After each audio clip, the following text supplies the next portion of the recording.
இந்த செய்தியினுடைய நோக்கம் யுத்தம் வரும்போது எல்லாம் ஓடி ஒளிஞ்சிக்கங்கன்னு சொல்றதல்ல. யுத்தம் வரும்போது கவலைப்படாதிருங்கள். யுத்தத்திற்கு நடுவில் உங்களை என்னையும் கர்த்தர் மீட்க வல்லமை உள்ளவராக இருக்கிறார். யுத்தங்களையும் யுத்தங்களின் செய்திகளையும் அதற்கான எல்லா காரியங்களும் முகாந்திரங்களும் நம்முடைய காலத்தில் நடக்குது. இப்ப இது எல்லாமே சபைக்கான அடையாளம். அவங்க யுத்தம் நடத்துறாங்க, என்ன பண்ண போறாங்க அது அவங்க இஷ்டம். எங்க யுத்தம் நடந்தா என்னங்க, நமக்கு அதுல ஒண்ணுமே இல்லை.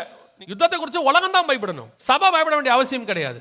ஏங்க ஒருவேளை வருகை வரலனா அப்படி கேட்டீங்கன்னா சொல்றேன், வருகை வந்தால் இவைகளுக்கு நடுவில் கர்த்தர் உங்களை என்னை மீட்டுக் கொண்டு மேலே போவார். ஒருவேளை வருகை தாமதிக்குமானால் ஆண்டவர் சொல்லக்கூடிய ஒரு வார்த்தை, வாதை உன் கூடாரத்தை அணுகாது, பொல்லாப்பு நேரிடாது, பகலில் பறக்கும் அம்பிற்கும், அதான் ஸ்கட் ஏவுகணை குண்டு போடுறது, பகலில் பறக்கும் அம்பிற்கும் இருளில் நடமாடும் கொள்ளை நோய்க்கும் நான் பயப்பட மாட்டேன். ஏன்னா அவர் என் பட்சத்தில் இருக்கிறார். யுத்தம் நடந்தாலும் சரி நடக்காவிட்டாலும் சரி நீங்களும் நானும் காத்து கொண்டிருப்பது அவரை சந்திப்பதற்காக. ஒருவேளை வருகை தாமதிக்குமானாலும் அவர் உங்களை என்னையும் பாதுகாக்க வல்லமை உள்ளவராய் இருக்கிறார்.